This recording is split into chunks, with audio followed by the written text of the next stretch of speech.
Hello friends, Agam institute of English में आप सभी का हार्दिक स्वागत है। अपना जो टॉपिक चल रहा है वो चल रहा है CLT, communicative English language teaching.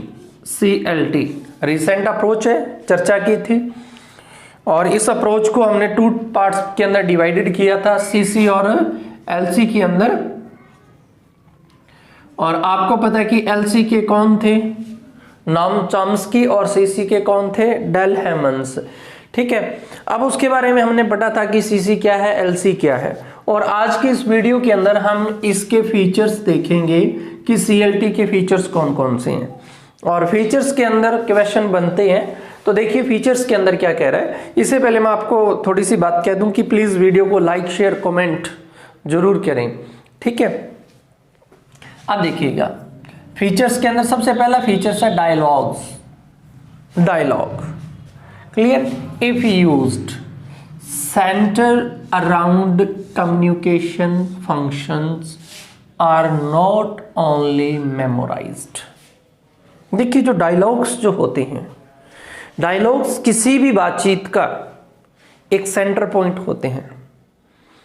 ठीक है, कि कन्वर्सेशन के अंदर है क्या, डायलॉग्स तो है, डायलॉग्स तो ही है, लेकिन डायलॉग्स जो हैं स्किल पर बेस्ड होने चाहिए, नहीं कि वो मेमोराइज्ड हों, रटे रटाए हों कि मुझे उन्होंने ये कहा तो इसका आंसर मुझे ये ही देना है। ठीक है, ये रोड मेमोरी पर डिपेंड्स नहीं होने चाहिए। तो इन्होंने क्या कहा है कि जो डायलॉग्स जो हैं जो आप यूज करते हैं, और ये किसके सेंटर अराउंड होते हैं, किसके चारों ओर घूमते हैं, किसके सेंटर के चारों ओर घूमते हैं, कम्युनिकेशन फंक्शन के। क्लियर है, और वो जो है क्या नहीं होने चाहिए, आर नॉट ओनली मेमोराइज्ड, वो सिर्फ और सिर्फ मेमोराइज्ड ही नहीं होने चाहिए, experience based, skill based, situational के अकॉर्डिंग होने चाहिए। क्लियर, यहां वर्ड दिया इन्होंने अराउंड। क्या वर्ड दिए, अराउंड। अराउंड का मीन मैंने आपको पहले भी बताया था, चारों ओर या इधर उधर, इस सेंस में अपन यूज करते हैं around. The girls are sitting around the garden. Around the garden it means garden के इधर उधर गर्ल्स बैठी हैं। क्लियर है, और अराउंड का मतलब चारों ओर, और ये चारों ओर किसी भी दिशा में, गोल दिशा नहीं होनी चाहिए। यदि गोल दिशा में चारों ओर है तो आप वर्ड यूज करोगे राउंड। क्या वर्ड यूज करोगे, राउंड। और गोल घेरे में नहीं है, वो ट्राइंगल है, कोई भी शेप हो सकती है, तब आप यूज किसका करते हैं, चारों ओर के सेंस में अराउंड का। जैसे हमारे घर के चारों ओर दीवार है, खेत के चारों ओर बाड़ है ना, वह वर्ड यूज किया जाता है अराउंड। सेकेंड उन्होंने क्या लिखा, language learning is a learning to communicate. कि जो लैंग्वेज लर्निंग जो है ना, और लैंग्वेज लर्निंग का जो मेन फंक्शन जो होता है, वो फंक्शन हमारा क्या है, कम्युनिकेट है, कम्युनिकेशन है, बातचीत है। और थर्ड इन्होंने क्या कहा है, effective communication is sought. Effective communication is permitted, या मैं ये कहूं कि इफेक्टिव कम्युनिकेशन इज एक्सेप्टेबल। कि जो आपका कम्युनिकेशन जो है ना, वो इफेक्टिव होना चाहिए, सामने वाले पर्सन के हृदय को, दिल को छूने वाला होना चाहिए आपकी जो वाणी जो है। ठीक है ना, प्रहार नहीं होना चाहिए। तो इफेक्टिव जो है, वो इफेक्टिव कम्युनिकेशन जो है इज सॉट या permitted. Comprehensible pronunciation is sought. देखिए कॉम्प्रिहेंसिबल प्रोनाउंसिएशन,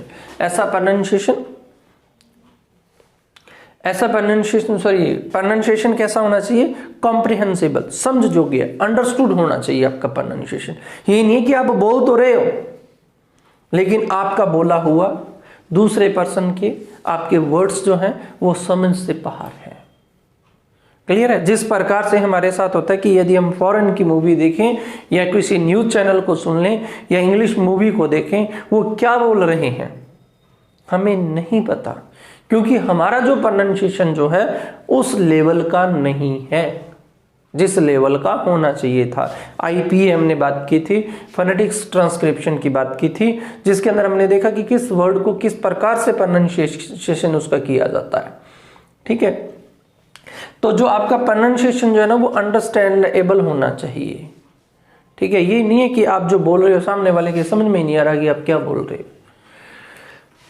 उसके बाद में एनी डिवाइस, कोई भी टेक्निक्स, किसी भी प्रकार की आप हेल्प ले रहे हो, वो आपकी चार्ट्स हैं, बैकग्राउंड है, फिल्म स्ट्रिप है, टेप रिकॉर्डर है, ऑडियो विजुअल एड्स हैं, कंप्यूटर्स हैं, जो भी डिवाइस आप यूज कर रहे हो, any device which helps the students,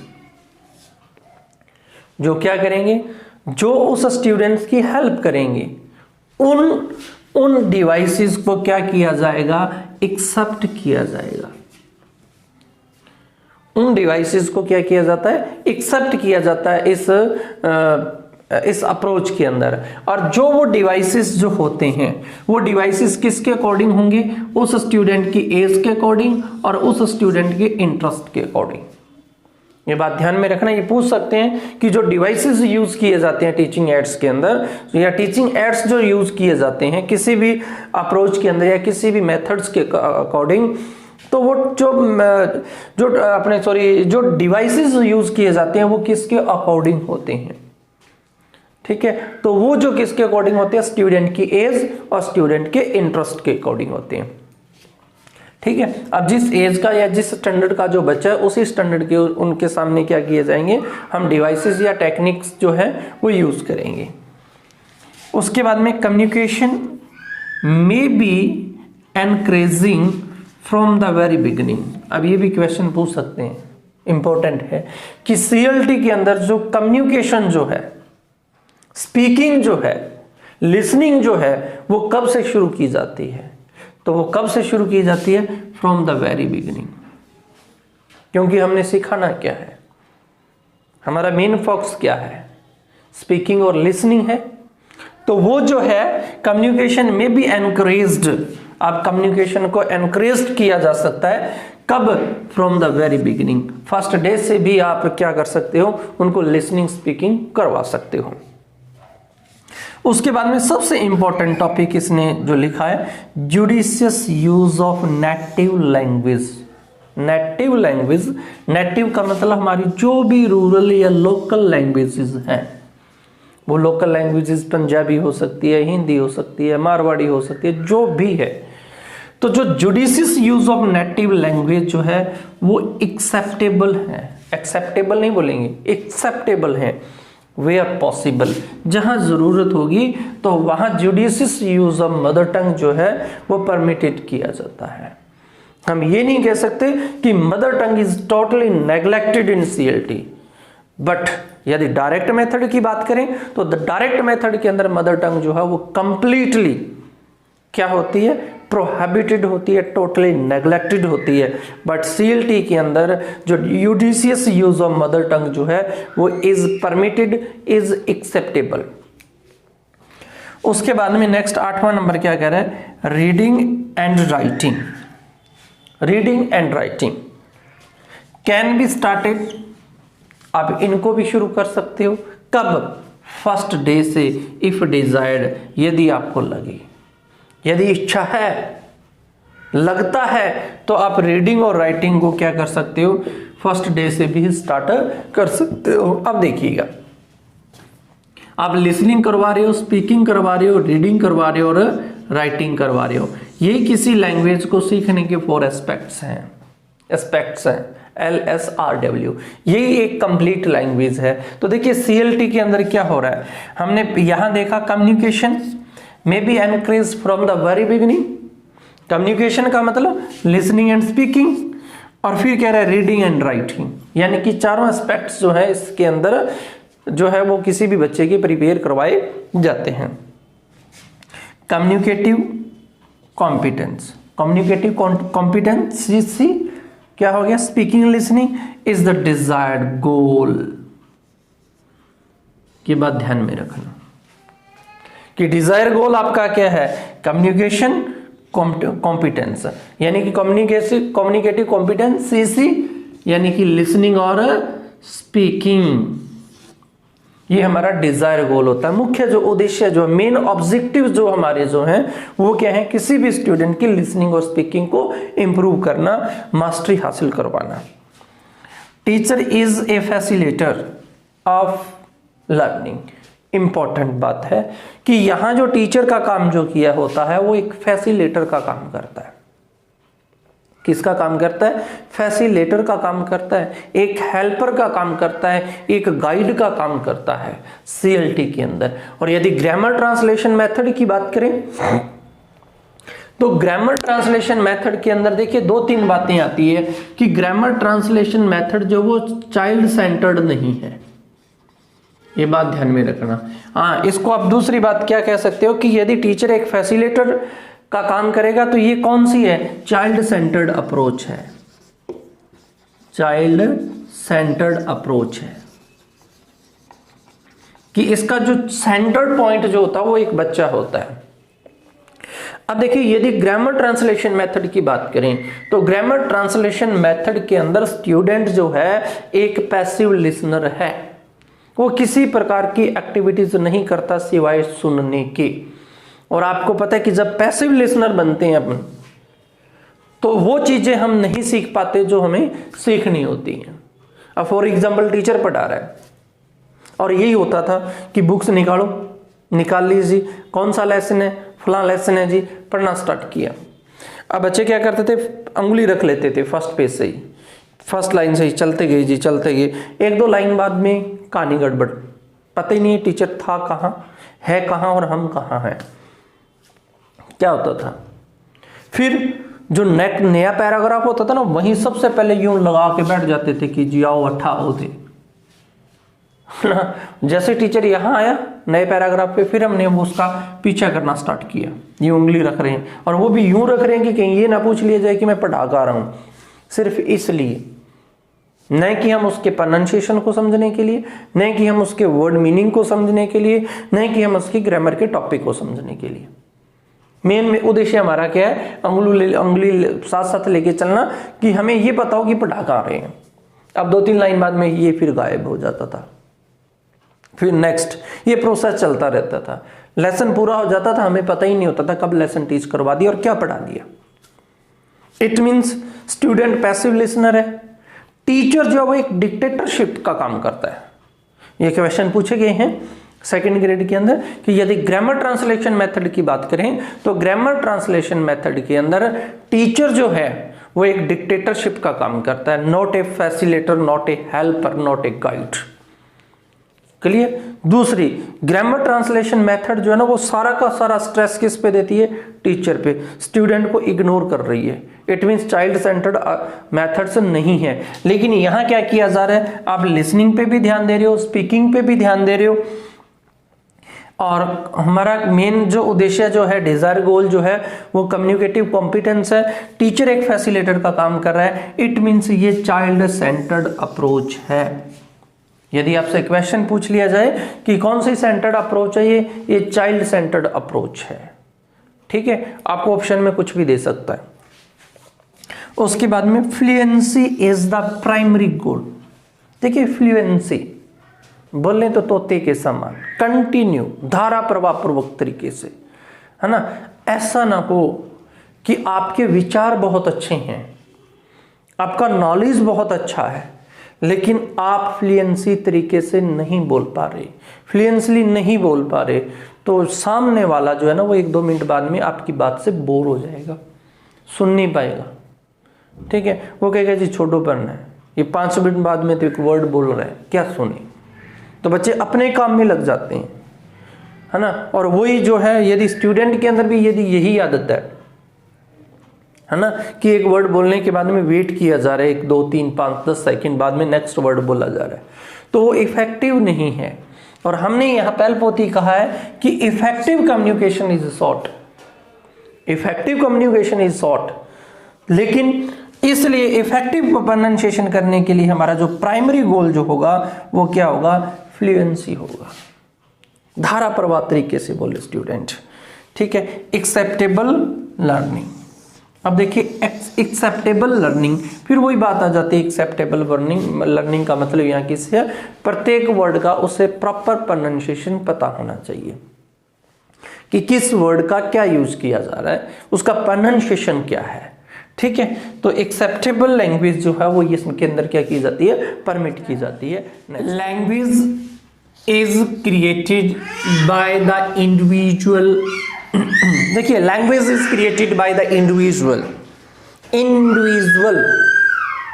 दो बातें यहां ध्यान में रखनी होगी कि जो लैंग्वेज जो क्रिएटेड की जाती है, लैंग्वेज क्रिएटेड की जाती है इंडिविजुअल। अब देखिए यहां दो अर्थ सेंस में लिए जाएंगे कि एक तो जो टीचर जो है प्रत्येक स्टूडेंट पे, एवरी स्टूडेंट पे फोकस रखेगा कि कौन से स्टूडेंट का क्या प्रोनाउंसिएशन है, कहां कहां उसे प्रॉब्लम आ रही है। चाइल्ड सेंटर्ड है, प्रत्येक स्टूडेंट के ऊपर ध्यान में रखेगा। और वो स्टूडेंट जो है ना वो भी कैसे लैंग्वेज सीखेगा, इंडिविजुअल। प्रत्येक पर्सन की अपनी खुद की भाषा होती है।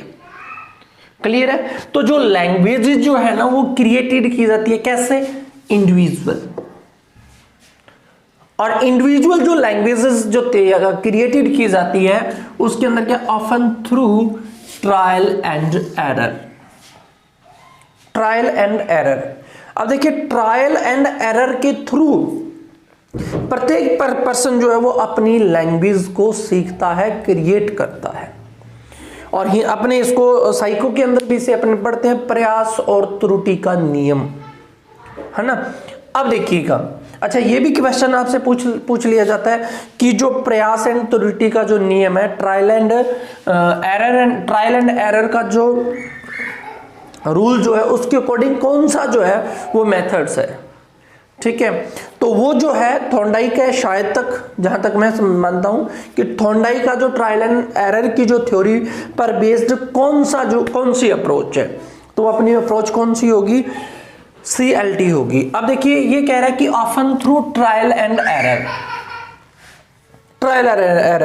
क्योंकि स्टार्टिंग के अंदर कोई भी बच्चा जब लैंग्वेज सीखता है और लैंग्वेज सीखता है तो स्टार्टिंग के अंदर क्या करता है, एरर,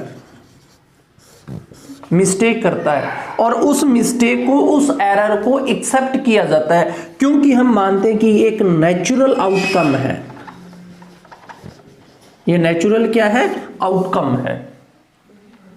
ठीक है, इट मींस, इसका मतलब क्या हुआ कि CLT के अंदर एरर को टॉलरेट किया जाता है। एरर्स जो है, एरर्स को टॉलरेट किया जाता है।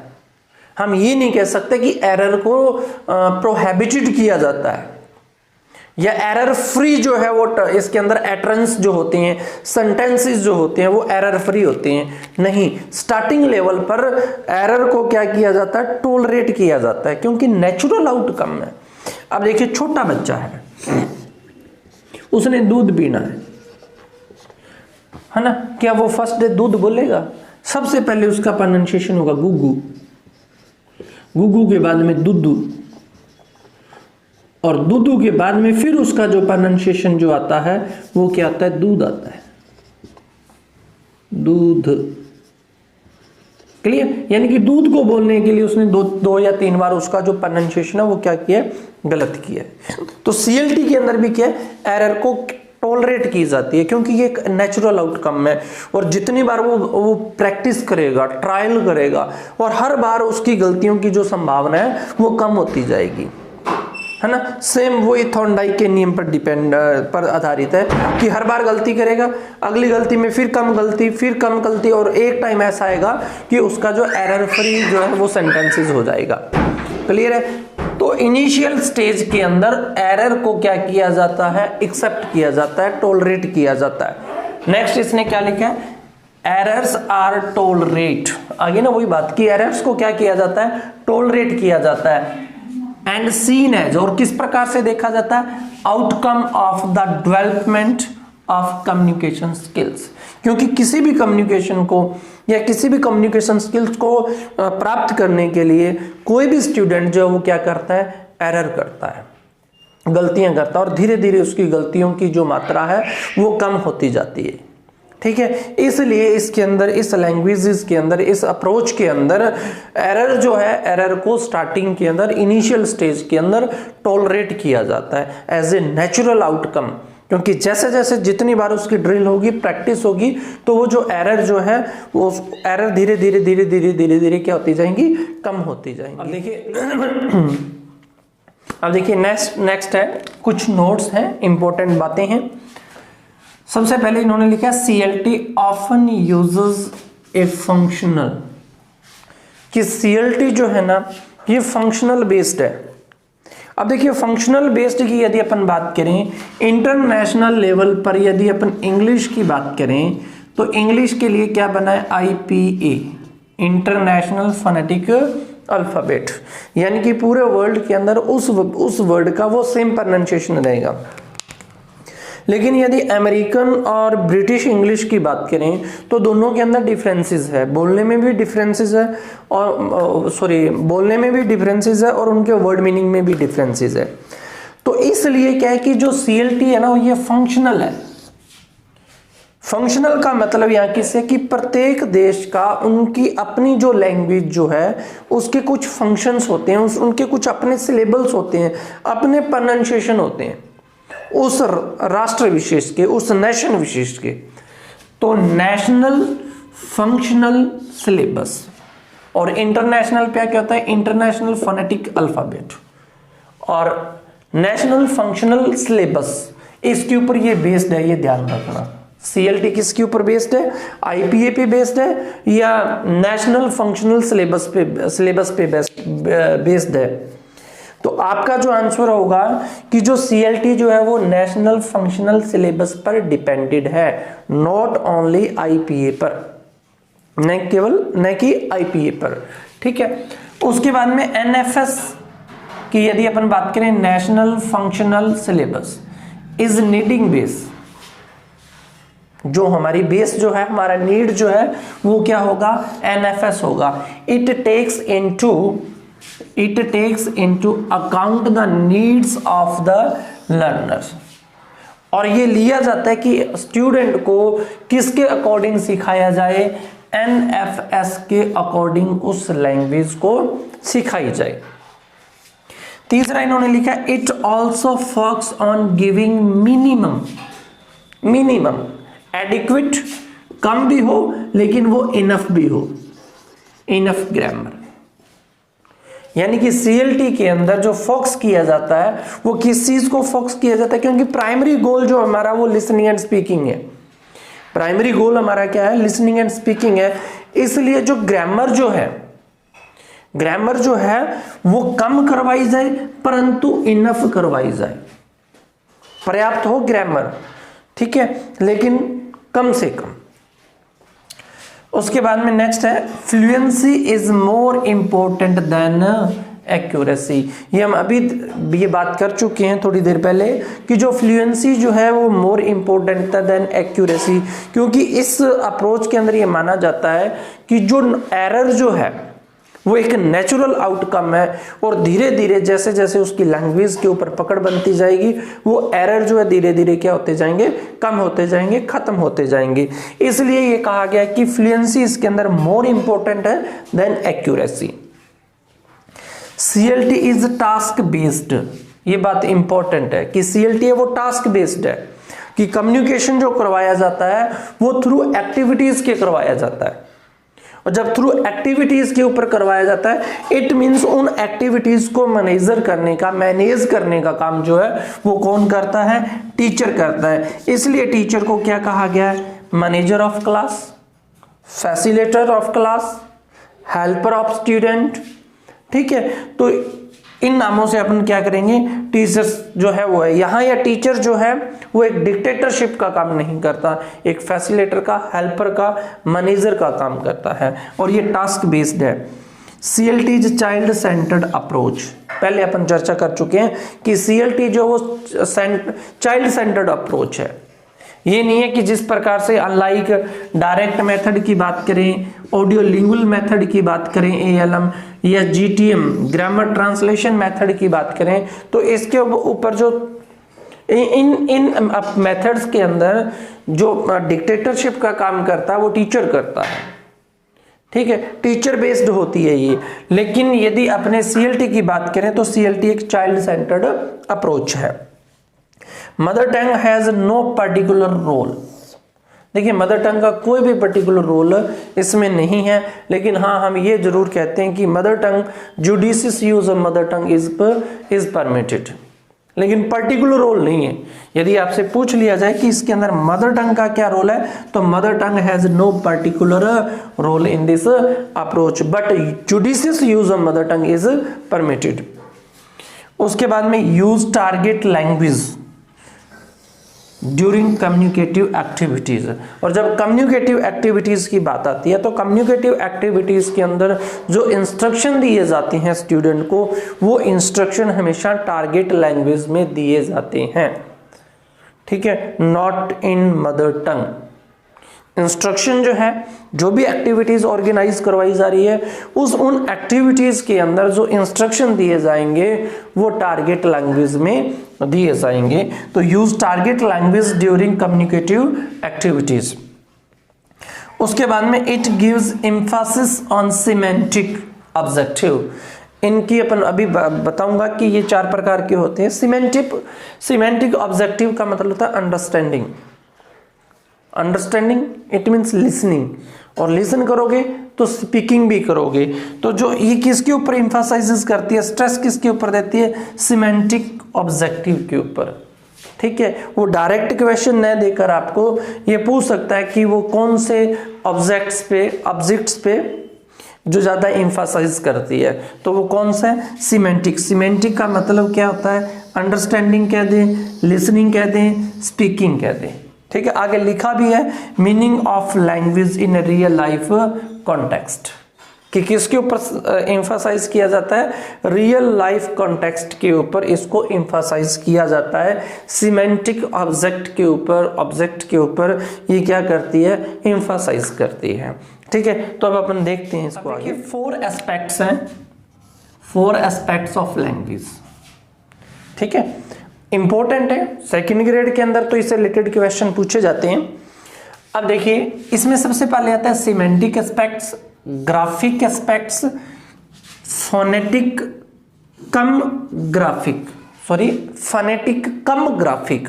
ध्यान रखना, फोनेटिक कम ग्राफिक, और एक आता है फोनेटिक एस्पेक्ट्स। ये 4 एस्पेक्ट्स हैं। यदि आपको सिमेंटिक एस्पेक्ट्स की बात करता है तो सिमेंटिक का मतलब होता है अंडरस्टैंडिंग और लिसनिंग।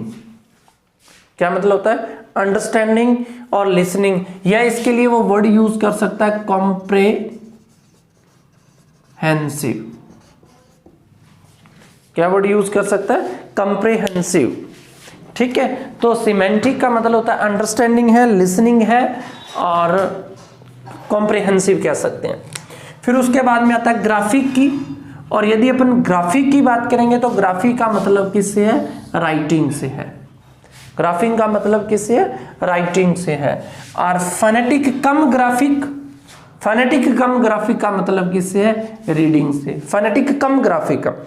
और यदि फोनेटिक एस्पेक्ट्स ओनली फोनेटिक दे रहा है तो फोनेटिक का मतलब है स्पीच, साउंड या स्पीकिंग, स्पीच, साउंड या स्पीकिंग। उसके बाद में है सिंटैक्स, और सिंटैक्स का मतलब क्या होता है, the way of words is arranged to form, और वो फॉर्म क्या हो सकती है, फ्रेज या सेंटेंसेस। यानी कि शब्दों को आप एक समूह के अंदर, एक ग्रुप के अंदर इस प्रकार से रख दें कि वो रूप किसका ले ले, या तो फ्रेज का ले ले या सेंटेंस का ले ले, उसे अपन क्या कहते हैं, सिंटैक्स कहते हैं। उसके बाद में आती है मॉर्फोलॉजी, और मॉर्फोलॉजी के अंदर जो स्टडी की जाती है वो मॉर्फीम की जाती है। और मॉर्फीम क्या होता है, किसी भी वर्ड का स्मॉलेस्ट यूनिट होती है। देखिएगा मॉर्फोलॉजी, स्टडी ऑफ मॉर्फीम क्या है, smallest unit of meaning that a word can be divided. अब देखिए जैसे आपने यहां वर्ड लिखा अनलाइकली, क्या वर्ड लिखा? अनलाइकली। और इस अनलाइकली के अंदर क्वेश्चन ये है कि मॉर्फीम कितनी है? क्या है? मॉर्फीम कितनी है? तो मॉर्फीम का मतलब क्या? Smallest unit of word, smallest unit of meaning that a word can be divided. ठीक है, तो आप इसको यदि डिवाइडेड करोगे तो आप अन प्लस लाइक और प्लस ली, इन तीन वर्ड से मिलकर ये एक वर्ड बना है। यानी कि स्मॉलेस्ट यूनिट के अंदर आपने इस वर्ड को डिवाइडेड किया है। अनलाइकली को किसमें किया? अन में, लाइक में और ली में। आप इससे अधिक इसके टुकड़े नहीं कर सकते। इट मींस अनलाइकली के अंदर यदि मॉर्फीम जो है वो कितने हैं? यहाँ 3 है।